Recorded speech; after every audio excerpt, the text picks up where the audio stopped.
Hello, everybody, and welcome to our Wednesday's webinar. We have the pleasure to be working with Andrias J. Hi, everybody. Andrias will be talking to us about student events, and she comes with a wealth of information. We're also pleased that she's just a recent CSEP delegate. She just got awarded her CSEP designation. She also is a CMP, and she has her MBA. And we're going to turn it over to Andrias in a minute.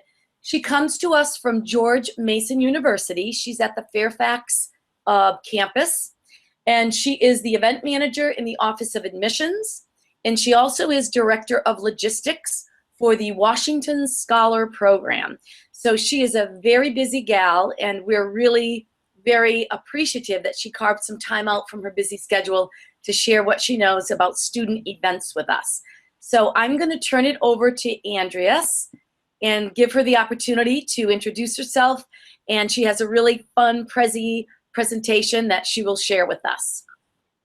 All right. Hello, everyone. I'm so excited to be working with you today. I do have a Prezi, so I'm going to start that in just a moment. If you just give me 1 second, I'm going to share my screen with you, and we'll also make this available to you post-webinar. Alrighty, so please let me know if you can't see this, and we will make some adjustments. Again, we'll make this available to you after the fact, but I thought this would be a fun way to get started and to kind of give you some things that you can take notes on, but a good way to frame our conversation for today. So I think one of the first things that we want to ask is, how many of you have been planning student events or working in a student event capacity or on a college campus thus far? And if so, let us know how long you've been doing that. I just put a poll together, and I'm going to start the poll. How many of you are involved in academic? And you can click yes if you are, no if you're not. Right now we have a 50-50, well, a little bit more are yes. And we'll have more people coming in through the course of the presentation. So if you do have any questions, also, Andrias is happy to answer them at the end of her presentation. So jot them down and feel free to ask them at the end if you wish. Okay, so we'll go ahead and get started. So I like to call this the road to success, navigating the nuances of student and academic events. But before we do that, I do want to give you a little bit about me. And I'm going to be flying through this information just to give you some sense of the beginnings of planning an event from beginning to end. So if you have questions, if you want me to delve in more during the question and answer, we can certainly do that. And then my contact information will be at the end of the presentation, so you can contact me directly. So who am I? My name is Andrias. I'm the Director of Logistics currently for the Washington Scholars Program. The Washington Scholars Program is home to the Washington Journalism and Media Conference and the Washington Youth Summit on the Environment. Those are 6-day summer programs for high school juniors and seniors that come from all over the country to join us for a summer of leadership and content within the areas of the environment, sustainability, and conservation, and then also journalism and media. So it's not so much about teaching them how to be a journalist, but exposing them to the industry that they're hopefully going to be in, and putting them in opportunities to meet with high-level speakers. We've had Hoda Kotb from the Today Show. We've had White House staff. We've had Candy Crowley. So many really high-level speakers, in addition to some hands-on experiences with our environmental conference, because as you may imagine, our students really want to dive in and work on farms and do all sorts of things. So I've spent a lot of time on farms this summer, and I'm excited to finally be done with our Washington Scholars Program summer conferences that we finished on, last Friday. So I have a dual role at George Mason University. The Washington Scholars Program is through the George Mason Office of Admissions. In addition, I'm technically also the event manager, and I plan all of the open houses and recruitment events for our freshman transfer, non-degree, military, and international students. Aside from that, in my free time, or what I like to call my free time, which is not normally very free, I'm a wedding and special event consultant for my own small firm, Andrias Events. As Jill mentioned, I have 2 degrees from George Mason University, my Master's of Business Administration, and then a Bachelor of Science in Tourism and Events Management. And then I am a certified meeting professional and a certified special event professional. But before I did all of that, I came from Chester, Virginia. I moved up here 7 or 8 years ago. And I have had the opportunity to do many, many types of student events. So I started with the Student Involvement Office doing concerts, comedy shows, homecoming, anything you can think of. I started a speaker series here at George Mason to help with career preparation and readiness, and a sponsorship program to create collaborations across the university for student organizations. So I help them gain funding from university departments to market their events, and just to provide support to the student organizations.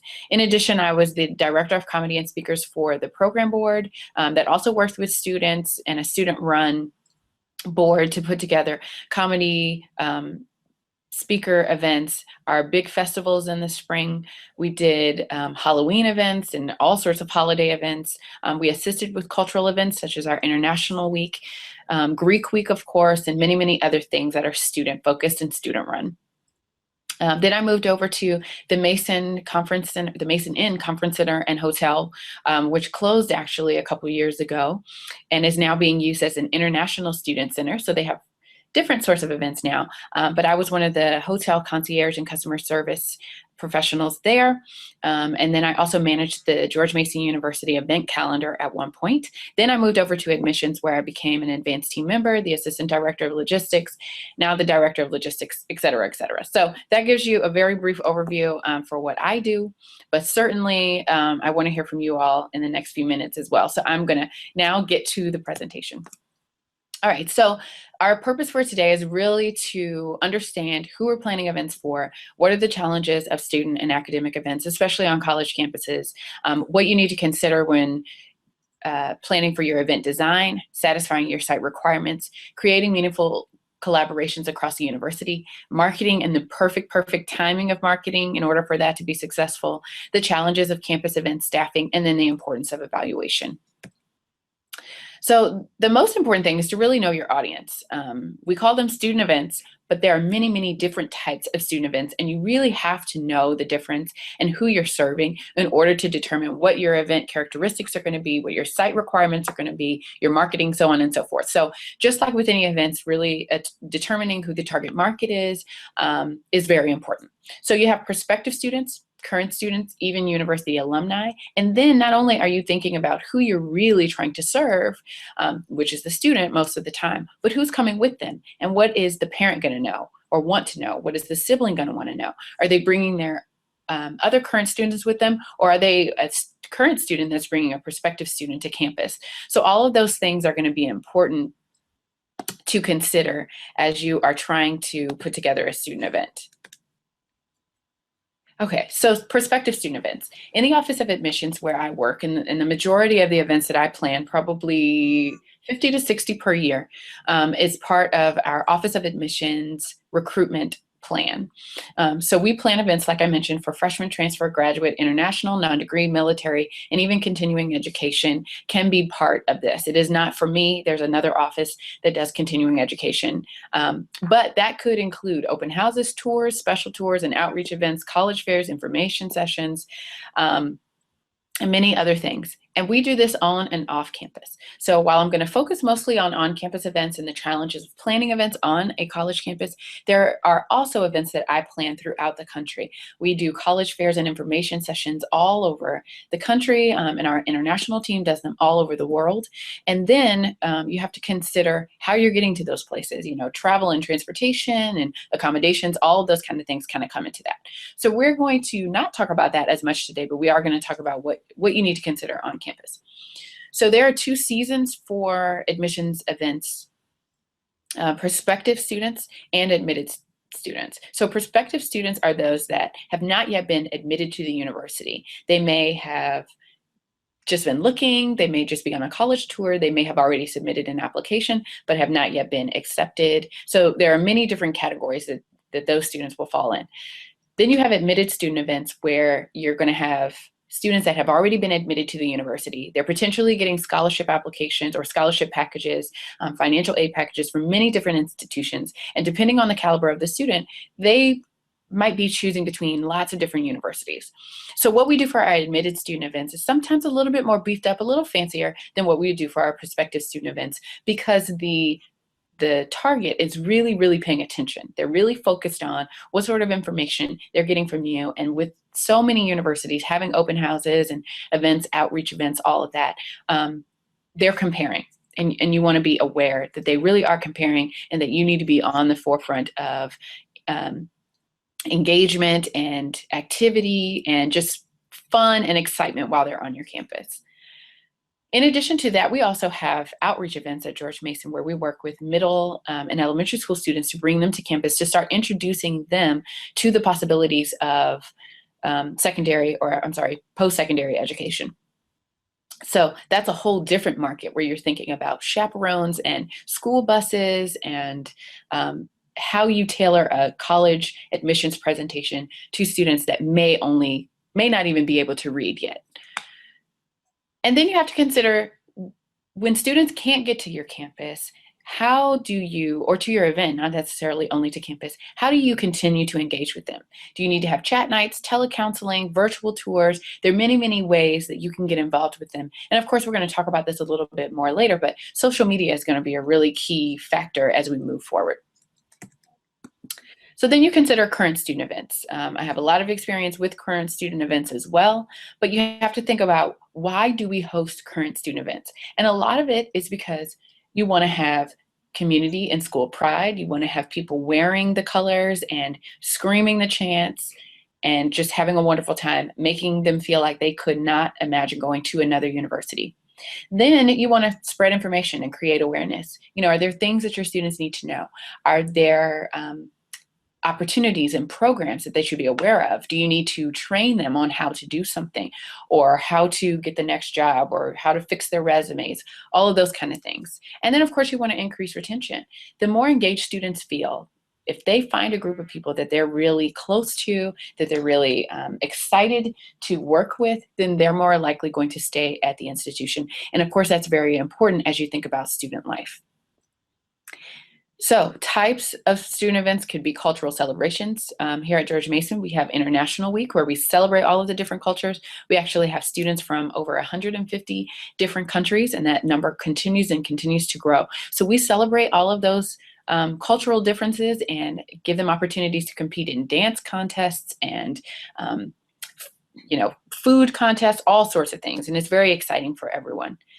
Then you have traditions, your traditional events like homecoming, your spring festival, which we call Mason Day.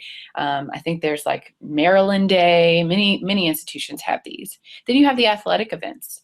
And when you play your rival teams, what sort of tag-along events do you need to have surrounding those? Fundraisers and philanthropy events, whether that is, raising funds during Greek Week for Shackathon, or, raising funds for a specific cause, tailored to a current event, or something. Friendly competitions are always a lot of fun. Go around campus and find these items and you can win a prize. There's also parties that student organizations may host. And then of course, concerts, comedy shows, movie nights, all of the above. Then there's a special category of current students, which is incoming new students. So this is the transition between those admissions events that I talked about, and also the current student events. So in that window where you have students that may not know the campus well, they may still be kind of attached to their parents, etc., you need to do something to help them get acclimated. That may be orientation. We have an orientation and family programs and services office. However, some universities do that all within the admissions office. Then you'll have also welcome week when the students get there. Now, our orientation is set up that it happens throughout the summer, and students come, they can choose dates and come with their families. It's an overnight 2-day event, and they actually have an opportunity to stay in the residence halls. The students do, not the parents, but they get to see the residence halls, kind of get their minds around what they need to bring and how to transition into this college atmosphere. But then when you're here, when they first get here, they're moving in, there's move-in day, we're trying to get them acclimated to life without their parents now, or just adjusting in general. Then there's also welcome week, which helps them to get to know the campus, provide safe activities for new students, so that the first thing that they do is not to run off to the fraternity parties, etc. And then again, the awareness events, making sure that they understand the importance of alcohol, drug and health safety and education. And then just how to use a library, and where's the career services office, and how do you get in contact with people. Of course, and then there's new student convocation, which I think happens at every university. But this is just to give you an idea of how you can start to acclimate those incoming new students. And then, of course, alumni events. So I don't actually do alumni events myself, but I do participate in them, obviously. And I have many, many colleagues that work in our alumni relations office. But what's important is that that alumni experience and that alumni relationship must begin before they're alumni. They need to be aware of the services that you offer, the events that you offer, and to get excited about those programs prior to them actually graduating. So we have grad week during the convocations and the graduation ceremonies. We have lots of events where the Alumni Association participates hand in hand with our student involvement offices and even admissions to make sure students know about the opportunities available through the Alumni Association and why they should continue to be involved. Then it's important to have young alumni events so that they have an opportunity to be engaged, and so that they don't really feel out of place when they come and you've got your oldest alumni that are the only people coming to these things. We also have alumni weekend. There are affinity groups. Say, for instance, you have the DC alumni chapter, or you have the business school student alumni, or a business school alumni chapter, etc. Then give awards, recognize those that are really participating and working with students and giving back to the university. And that might also include giving campaigns and exclusive donor events, and then mentor programs between young alumni and the older alumni. And then, of course, you've got your university-wide events, homecoming, your university festivals, graduation and commencement, your launch events. We just had a groundbreaking for a new building that's happening, and the donors that gave funds for the naming of the building were here to break ground. Special announcements. Our Patriot Center actually was just, someone bought the naming rights to the Patriot Center, which is now going to be the Eagle Bank Arena. So there was a big special announcement for that, and an event, of course, that came along with that. And then you have university anniversaries. A couple years ago, George Mason University turned 40 years old. We're pretty young, but we're doing great things around here. And we had a big, huge gala, and basically turned our Patriot Center arena, or what was then the Patriot Center, into this beautiful event space. And our alumni and development offices assisted with that. And then you have your faculty, staff, or student recognition events for different reasons, your student leaders, your student government, faculty that have served for a certain period of time, and then political campaign events. We've had several presidential candidates to come to campus for several different reasons, and that's always a shindig when they get ready to do those sorts of things. But you have to be aware of what space you have and what's available, and what sort of aspects you need to change or secure in order for those political campaign events to happen. And then, as I mentioned, concerts, comedy shows, live events. Our Patriot Center offers events that are not necessarily student-specific events, but there may just be a tour that's coming, or the circus, the Disney on Ice, all of those kind of things come to big arenas when you have them on your campuses. So with that said, and as you can probably imagine, each event has its own challenge. Event scheduling is one of them, and we'll talk about that. Faculty and staff engagement, internal and external vendor coordination, the payments and the paperwork, oh my gosh, campus collaborations, the perfect timing of marketing, and more. So we're going to get into these challenges a little bit and how you can work to overcome those. So event scheduling, you have to consider everything. And when I say everything, I really do mean it. There are some events that are going to be seasonal. For example, your admissions events, every year we have a fall open house, we have a spring open house, we have our admitted student events between January and May. We have some events that we do not host in the summer because high school students are on vacation, or they're in summer school, or they are, practicing on the football team and band practice and all of those kind of things. So you have to know, and you have to take a look at your attendance numbers from year to year to see when is the best time to host these events, and which events do you need to have year after year, and which events are really just one-off sort of things. So you have to also consider the academic calendar. Don't try to hold student events during spring break because no one's there. They've all gone to beach week. They've all gone home. No one is interested in being there to host an event for students, prospective students, or to be there to have current student events. So that's really important. Reading days for the calendar. Of course, you don't want to host anything then. When you have exams, you can't host anything then. Now, there are going to be some programs through student involvement and other offices that may host like Distress Fest or, Pancake Day, just to help the students get some relief from their studying. But you have to know when it's appropriate to do those things and how the university calendar affects what you're doing. Your community calendars. When we are doing admissions, open houses, and those sorts of things, you have to consider when the high schools are out of school, when their spring break is, which is often different than when our university spring break is. What's going on in the community. Don't try to host a big, huge open house when half of the streets in the city are going to be shut down because there's the, Spring Fest in Fairfax. So those things you must consider. And I'm going to say this 2 or 3 times, but plan years in advance. You have to look at these things prior to, a couple months out.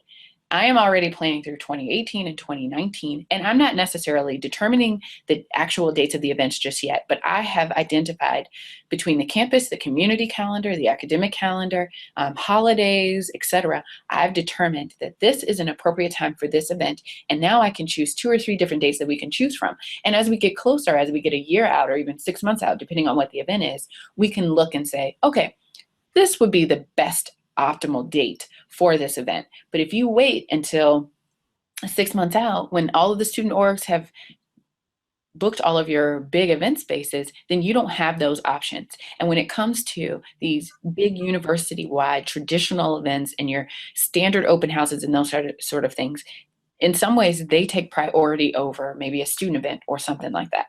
So ultimately, have a great relationship with the people that schedule the space. We have an office of event management that actually manages our event system. We use 25 Live, and that's very, very helpful. But you've got to help them as your internal stakeholders know that this is important, this is why it is important, and these are the long-term effects of having these events. So we'll talk about evaluation, but you've already got to know why this event is so important, how many people you serve, how successful was it, how can we make it more successful, and what stakeholders do we need in order to do that.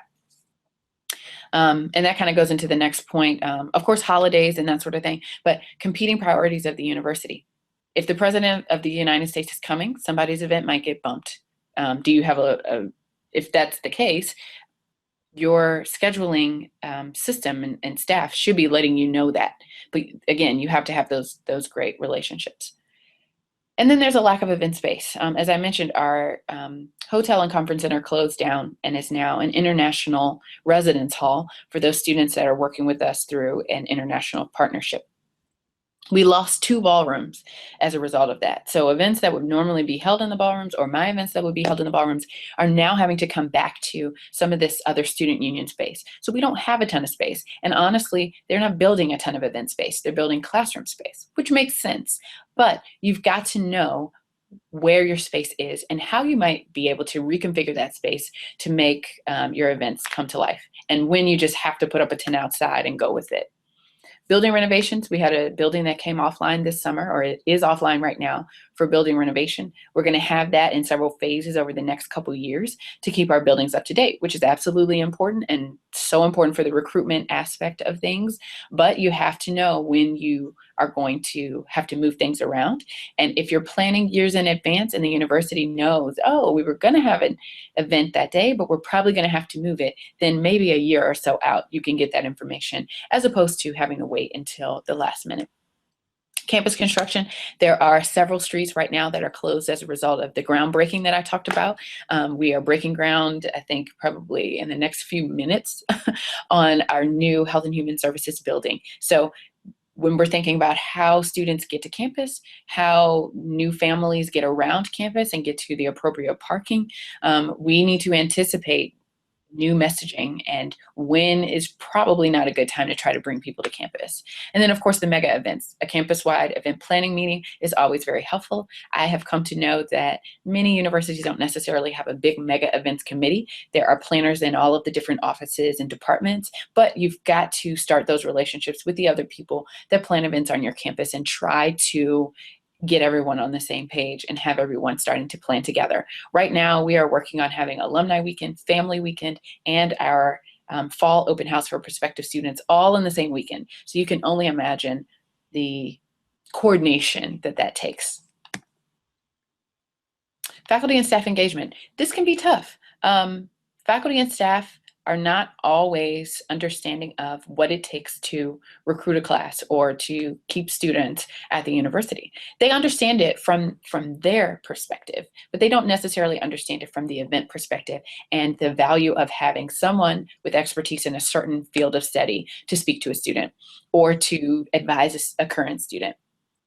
So in order to kind of overcome those challenges and to make sure that people, number one, show up for your events, especially if they're on the weekends, and number two, to make sure that they are excited and really wanting to share their information and have this fire for working with students, you've got to give them the information up front. So identify the requirements for the office or department representation. I put out a calendar a year out that has all of the events for that next academic year. Most of the time, that's not going to change. We definitely are not going to be canceling events. If anything, we might add a small event. But what we try to do is to ensure the departments that once you've scheduled staffing for these events, it's pretty much set in stone. This is it. And then you're not popping up on them. You know, faculty don't necessarily have regular workday schedules. So you've got to let them know so that they can make those arrangements in advance and plan for the appropriate staffing of their office departments. Then you have to determine the format. Are you asking them to do a presentation? Are you asking them to set up, vendor style so they can talk to students that are interested only in their specific topic? Are you asking them to do interactive activities? Are you asking them to be available for students to stop by their offices? Are you asking them to have an add-on program as a part of one of your admitted student events? You've got to know what you want. And that's going to come from looking at the objectives of your event, the success of the event from previous years, and determining what you need and what the guests respond best to, depending on who the guest is and who the guest is bringing with them. The information that parents want and the information that students want is often quite different. The parents sometimes will come and have prepared their student to ask these critical questions, and sometimes the parent just takes over. Sometimes when you're working with students alone, they don't know what to ask. So you have to think about those things and help to prepare faculty and staff and any volunteers that are working for your events to know what they're going to be faced with and what they can do to start conversations or to make the experience more meaningful for people that might just be lost in the shuffle. Be very detailed. I send emails not only a year out, but a month out, 2 weeks out, 2 days before, and that will include maps of the space. It will include the schedule for the day, attendee lists, if we can give that information to help them tailor their presentations, anything that we can give them that we think will be helpful. And then schedule meetings if you have to. Over the years, our events tend to be pretty similar in nature, so we don't have to have a whole lot of meetings. But every now and again, maybe once a year, we'll sit down with all of our academic unit contacts, all of our university department contacts, and help them to understand how the market is changing, how social media is affecting the different events that we're hosting, what they can do to be even more engaging, and to get them rolling. And then we want to make it as easy as possible for them and consider their time. Don't have people there just to have them there. Make sure that it's going to be worthwhile and that they're going to be able to see the benefit of being present. Okay, so internal and external vendor management. I don't know how your universities or your sites work, but it is not, for me, it is not a one-stop shop. There's no one person in events management that does it all. Now, yes, they can do it all, and they have some conference planners that will do that, but a lot of times I am working with many, many different contacts in order to set up things that at a hotel will be very easy. So dining, if you're using a dining hall, is a different person than if you're having the meal catered in an event location. Waste management doesn't necessarily just tackle the campus as quickly as we would like to when they don't know about it. I've got to order extra trash cans. I've got to order extra recycling bins. I've got to make sure that they have the appropriate staff available to assist with all of the boxes from box lunches that have to be broken down, or composting, or whatever the case may be. And depending on how sustainable your event needs to be, that's a very critical conversation that needs to be had. But you've got to know who to have it with. Then there's facilities management. If you need to rent a vehicle or a shuttle, who do you work through that? If you need generators, if you need electrical outlets, if you need work orders in order to get water for your tents and water hoses, or if you need extra housekeeping, who do you talk to for those different things? That's going to be different across all universities. Hopefully it's a little easier for you wherever you're working from than it is for me, but it is quite the process, and you've got to keep a lot of very specific details in order. So start that process early. I can tell you for audio visual, knowing, once I get my year out calendar together, I send in all of my preliminary orders, the work orders, the waste management orders, the catering orders, the audio visual, just to let them know, hey, this is happening, and I will make adjustments as necessary. But based on what I know about my event evaluation and just post-event reports, I can say this is pretty close to what we're going to need, and my vendors appreciate that so much. Schedule your load-in time, especially when you're working with scheduling and you have lots of student orgs that are working to get the same space. You don't want events scheduled so close together that you don't have time to turn the rooms over, that you don't have time to do appropriate load-in for your vendors. You don't want to be rushing these things, especially for these big, huge events. And when you have, a movie premiere, or you have a festival coming in where you're going to have food trucks and you're going to have porta potties and all those kind of things, you got to schedule that out. And a production schedule is going to be your absolute best friend.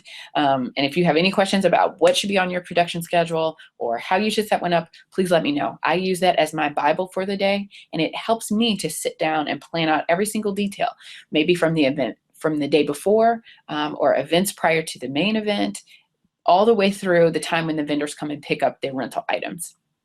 Permits.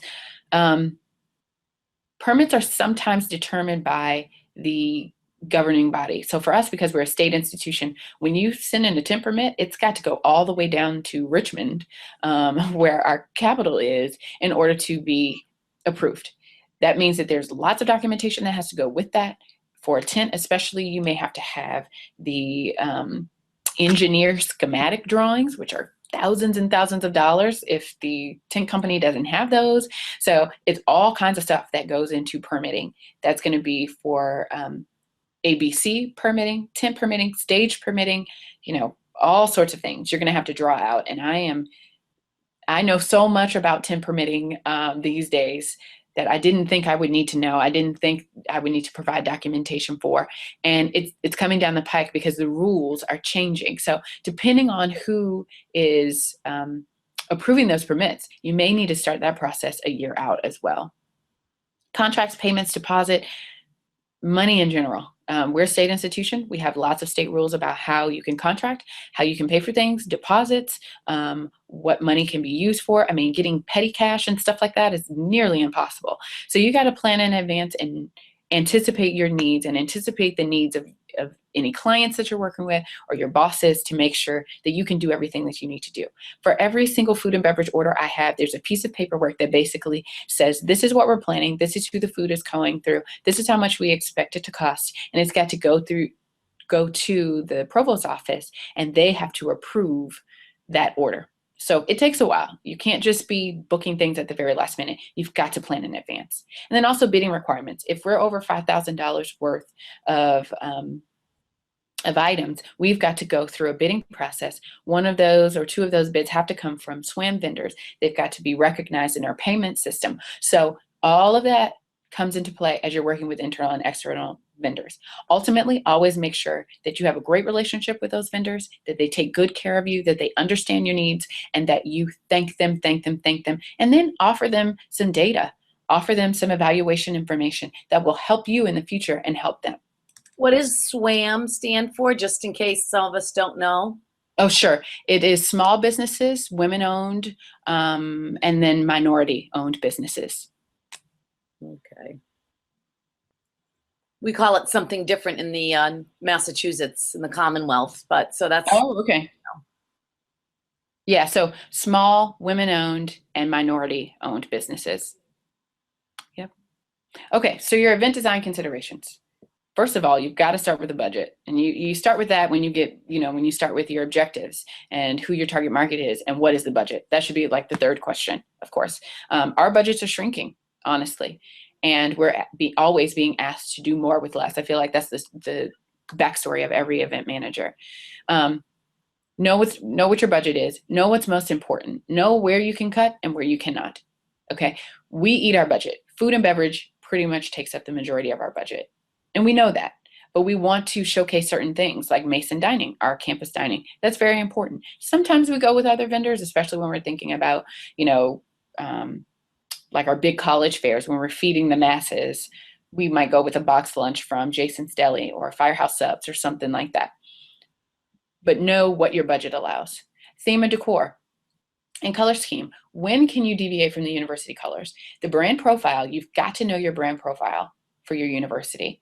A lot of times it will include other colors, but your logos and your artwork and the things that you're going to use through marketing and even the things that your speakers are going to mention and say may have to follow that brand profile. Know it up and down and make sure that if you're working with internal and external graphic designers and marketing firms, they've got to know it as well. So you don't necessarily always have to go with the George Mason green and gold if you want to have a student event, but you've got to know how to tie that in, how to make it make sense, and how to make sure that when students receive a postcard from us, they know that it's from George Mason and that they're not searching high and low to figure out, what is this? Where is this? Who is this for? And then food and beverage, dietary restrictions. How are you going to accommodate those, especially for a large event? For our summer conferences, we collect all of that information and we tailor our meals to those people. I'm telling you, over the summer, we've had kosher, vegan, vegetarian, gluten-free. We've had gluten-free vegetarian, gluten-free lactose intolerant, no shade vegetables. I had no idea that there was a such thing as a vegetarian that can't have certain vegetables like onions and peppers and all those kind of things. So on your registration sites, you should be collecting information about that. Now, in most cases, regardless of what event you're having, you should plan for gluten-free, vegan, vegetarian, and lactose intolerant. Absolutely. But depending on the event, whether you're having a long-term conference, whether it's an expensive meal, yada, yada, you may have to provide very specific things, especially when it comes to kosher and halal meat and etc. Giveaways. We love to give giveaways. But giveaways can get a little expensive. I'm big on giving people something that's significant enough that they're going to notice it and that it's not going to go into their pile of junk at home. With students, that means meeting them where they are. What are students using? What is important to them? What do we think is going to be good enough that they're going to wear it or they're going to use it, they're going to take it somewhere, and that it will serve as a marketing piece for the next person who sees them with it? Students love free things. So they're going to take it, they're going to love it no matter what you give them. But is it going to go the next step? Is it going to then keep them talking about the university or the event that you hosted? Is it going to remind them to register again next year? And then rentals, chairs, tables, linens, centerpieces, tents, etc. What are you going to need? And how often do we need to revamp things? For admissions events, a lot of times you recruit a class, they come in and then they do current student events. So we don't have to change or completely revamp our events year after year after year because they're different people and they're people of different age groups and of different levels of knowledge. So know when you need to revamp, know how you need to revamp, know how much it's going to cost you to revamp. And maybe you do things in baby steps instead of, tackling it all at once. And again, know when you need to get things approved. When does the Environmental Health and Safety Office needs to come out and look at your event design? When does the Creative Services and Marketing Department need to approve your marketing plan or need to improve your marketing schedule? Or when can they support you even more? When can they help you get the word out? That's all very important. And then site requirements. When you're having outdoor events, are there classes going on? Are there other events going on? Do they have a limit on how loud the music can be? Do they have spaces that you can't have music or loud noise in a certain period of time, and just knowing acoustics of the space. When do you need a microphone and when don't you? Your tenant and stage permits, which we talked about, the recycling and waste management, fencing, especially if you're doing things with homecoming and tailgating and that sort of thing. When do you have to have fencing? What needs to be on the fencing? What kind of fencing does it need to be? Parking, how difficult is it to park? How far do they need to walk? Do you need to provide walking instructions from point A to point B? Do you need to provide validations? Do they need to have a special parking pass? All of these kind of things are very important. And then transportation to the campus. If you know that there are going to be a lot of people that don't have cars and they might be taking the metro or the subway or city buses, make sure that you know how they're going to get to you. Signage and wayfinding. I love signage. When I'm having an event, I want other people to know that I'm having an event. I want them to be able to see that this is something that I should be a part of. Why didn't I know about this, right? I'm going to make sure that I know next year. All of that is critical. And how do you get signage? The important thing about signage is don't make it so specific that you have to get the same sign made every single year. If I walked you into our workroom, which is next door, you would see that I have about 1 million signs. Not really, maybe about 300 signs.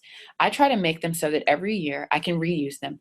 Signage is expensive. You've got to know what you can put on the sign, what's appropriate. If you know that your logo frequently changes, if you know that the names of your colleges, schools and colleges within the university frequently change, how can you do things so that you don't have to keep getting the same things over and over again? Now, I will tell you that for banners, a lot of times you can have them, if you have a good banner company, you can have them pull the dates and stuff off of banners and have them replaced, but you can only do that a certain amount of times. So make sure that you have that. Do you need to provide signage for your tents? Do you need parking signs? Do you need, chalking on the sidewalks? What do you need to do to make sure that people can get to your event and get away from your event as well? You don't want people to come and be upset because they couldn't find you, and you don't want their last experience leaving the campus to be that they couldn't find their car.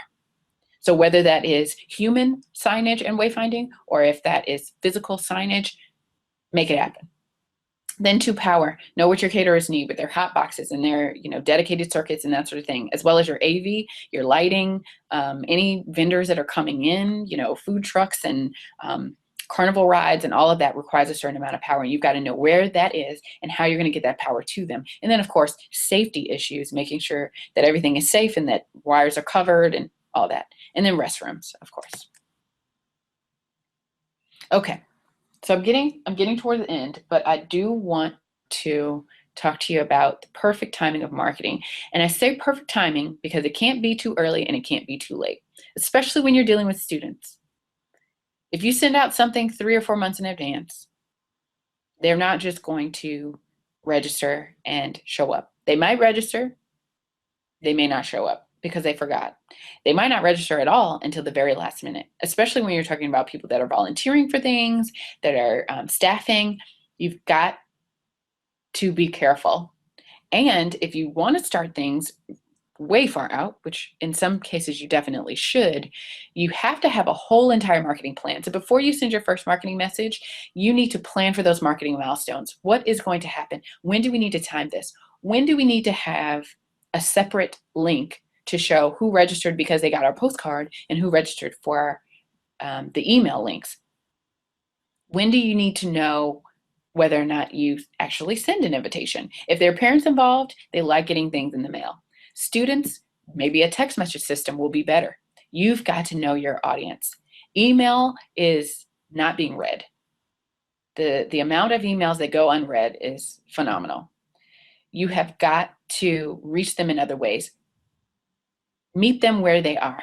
If it's Snapchat, do it. I have a Snapchat now. I never thought I would have a Snapchat. It's actually pretty cool. But we have an admission Snapchat, and you would be surprised at how many people are looking at it. You would also be surprised at how many students came to our summer conferences this year and never posted on Instagram, never used our hashtags for Instagram, but they were on Snapchat all day long. So how do you get them talking? How do you get them talking to other students? How do you also encourage them to use things like Facebook and Instagram and Twitter? For some populations, you're going to have to do a little bit more encouraging than you normally would. So plan those things.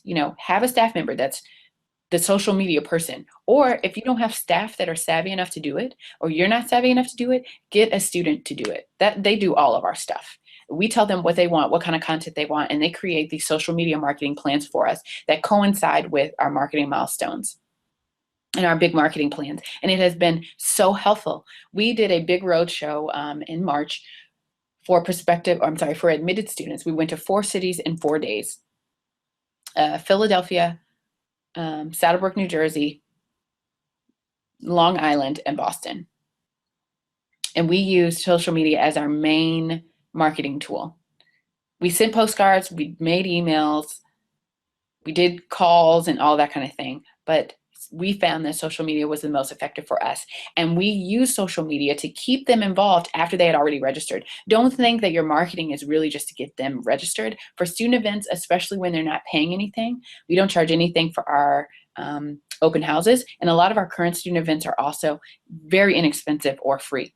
For that reason, they haven't necessarily bought into the idea of actually attending. So you've got to do some extra things to make sure that they get there, because you want to know that your registration numbers are pretty consistent. And yes, you'll have a no-show rate, and you need to continue to measure that and wait until it levels out. It will get to a point of leveling out so that every year, 25% of people are not going to show up. So you can over-register, but you have got to have an event a couple times to know what's going to happen and how you can plan for that and how you can make sure that you're making the most out of the resources that you're using. Robocalls, I love robocalls. You can send it to their phones, their cell phones, but you got to think about what information are you collecting in your registration process. What do you need to collect? Because that is going to tie into your evaluation, which we'll talk about in just a second. But press releases, like I mentioned, can you get the campus newspaper to feature you?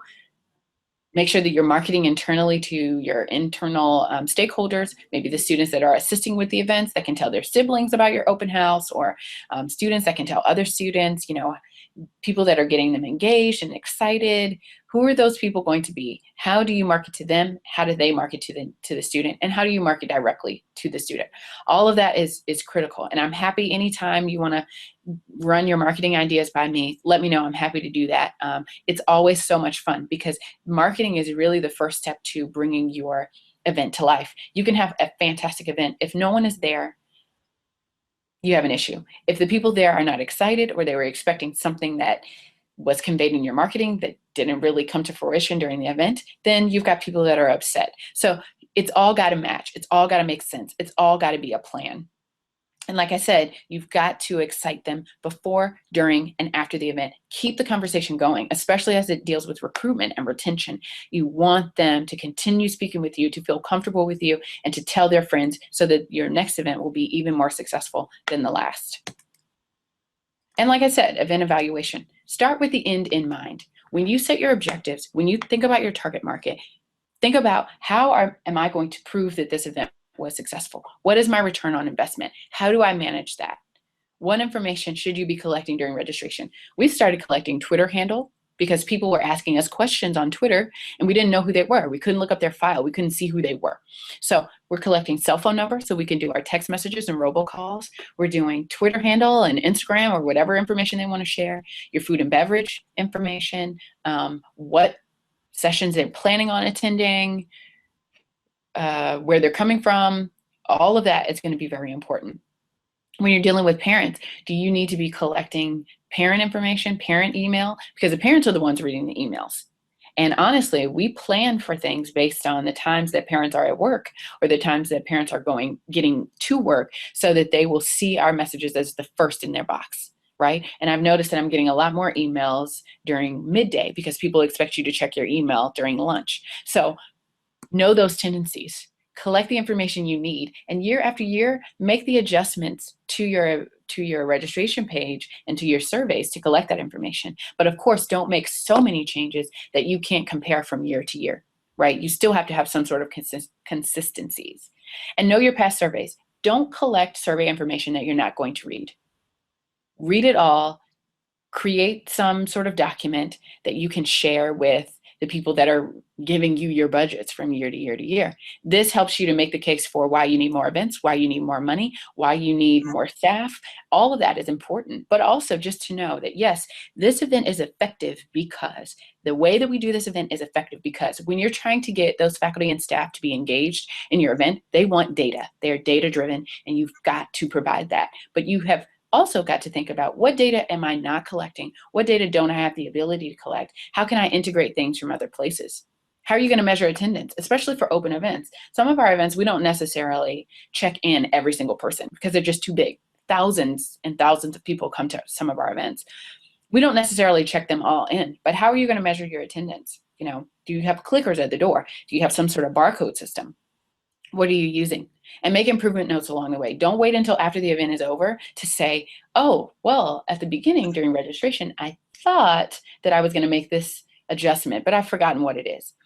I literally have a piece of paper or a Word document or something where I am writing down, okay, when registration opened today, there was a lag, and this was the reason for the lag. So next year, 2 weeks out, we're going to test it, or we're going to provide this information. We actually have these big, huge testing days where we go through and test all of our admitted student pages to make sure that they're authenticating correctly and that they're not allowing people who are not admitted to be registering for events, etc. So those kind of things are really important. As you plan an event over and over again, or host several events that are different, you'll start to determine what you need. But try to think about it in advance. What are your superiors going to ask you to provide? And collect that before they ask for it. And always do an evaluation, big or small. I don't care if you don't have time to read it. Get an intern, get another staff member, hire a part-time person to go through your event data and pull it. It's going to be critical. I have someone doing that for me right now, and I don't always get to sit down and evaluate immediately after the event, but I do at least write down my personal evaluation and make sure that my assistant does the same, so we can compare. And then once we get the big data back and we start planning for the next year of events, we have something that we can work from, and we're not just doing the same thing over and over because it's always seemed to work.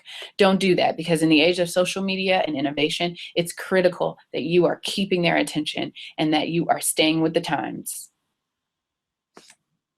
Okay, so that basically ties it up. We're going to open it up for questions right now, but I'm going to leave this slide up for just a few minutes just so you can get my contact information. I am more than happy to answer any questions that you have, be it about student events or weddings and special events, whatever your questions may be. I look forward to hearing from you all, and thank you so much for tuning in with me today. I hope that it gave you some great information that you can use in the future.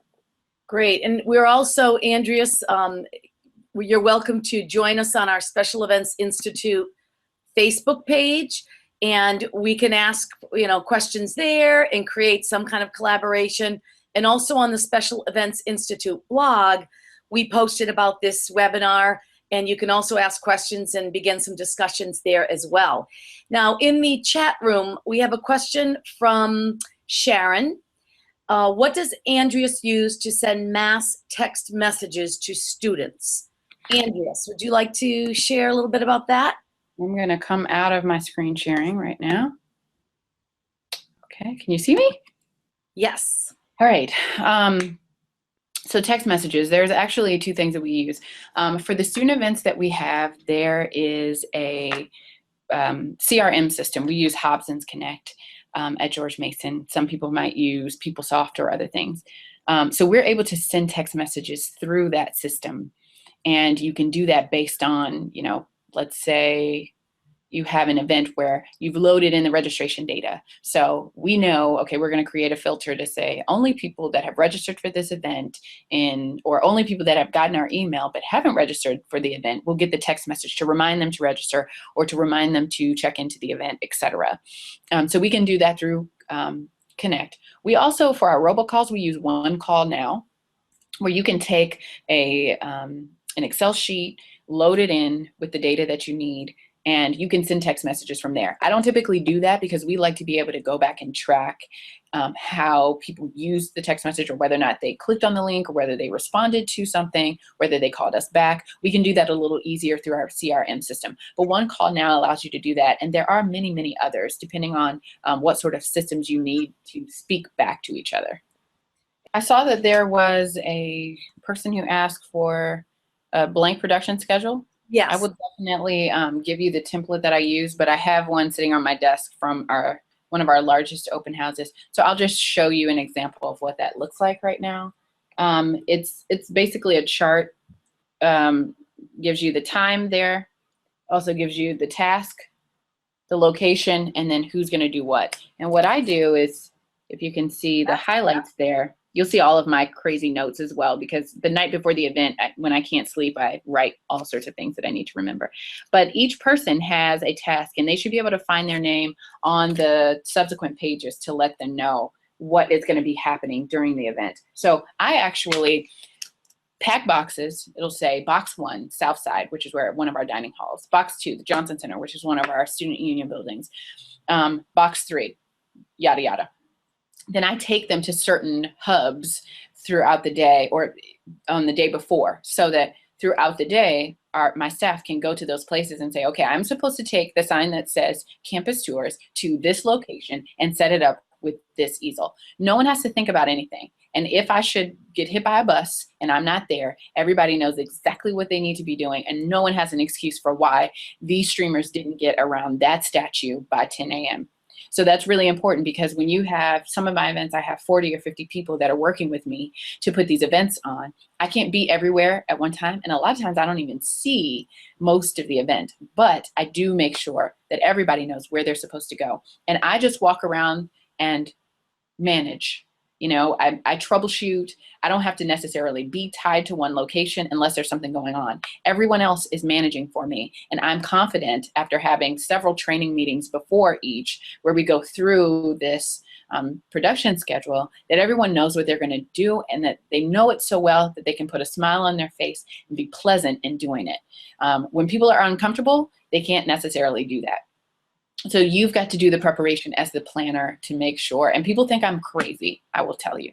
They think, oh my God, I can't believe you sit down and do this. I absolutely do. And most of it is because I know that I've written everything down, and that if I can't fill in a detail, especially if I'm going back and, you know, updating the production schedule from a previous year, that means I've still got more work to do. And once this event is done, or once this production schedule is done and printed out, I know it's ready. And it just makes me feel so much better. And is it in a binder, you said, or a box? You said. Well, there's two things. So this I typically put on a clipboard and carry with me. And then I will also carry, like, this is one of my programs for the event. So all of that goes together. In addition to, this is all like from my clipboard that I just found on my desk. The scripts, I have several scripts. I try to get the scripts from all the people that are speaking so that I can follow along, so I can cue the next people coming on stage. But then the boxes that I pack are mentioned in the production schedule. It'll say, Terry, take box 4 to this location and do this. Take this out of the box and do this with it. I see. Because you have to understand that as event planners, we hold a lot of information in our minds. Right? We think that we've told everybody what to do, and we haven't done it. We just can't. And you think that when you've dealt with it in your mind, that it's done. It's not. And then the people that are working for you don't know what the heck you expect them to do. So by telling them exactly, yes, sometimes it's too much information. Yes, sometimes they're like, okay, I'm a professional staff member. I know to take the box to the place. At least I've said it. And it's there. And if they've read the production schedule, we're still working on getting everybody to read them. Mm-hmm. But if everybody has it and they're reading it, everything should go exactly as planned, as long as I've done everything that I'm supposed to do. So if you need to send this electronically, if you need to have an app with your staff to make sure they have it, do whatever it takes to spread that information. But do it as you go. Don't necessarily wait until the day before the event to put this together. Normally, I'm working on this at least 2 weeks out. Yeah. That gives you time to fill in things as they come up, but you have your basic template, your skull, the exactly. bones of the event in place. Yeah. Well, I don't think there's any other questions right now. So I'm just going to say once again, and Andrias, thank you so much. You did a fabulous job. I took notes, and I know I learned quite a few tidbits through the course of your presentation. So I just want to thank you very much, and I'll let people know that we will be posting this after on the Special Events Institute YouTube channel, and also if you come to our website or look for us at Facebook, Special Events Institute. Also, we have the Events Institute on YouTube, and we do tweet at Events Institute, and we are on Instagram at Events Institute as well. So please join in the discussion and the conversation, and we're happy to be a resource to you as event professionals. Andrias, once again, bye. Thanks so much, and we'll be closing our broadcast today.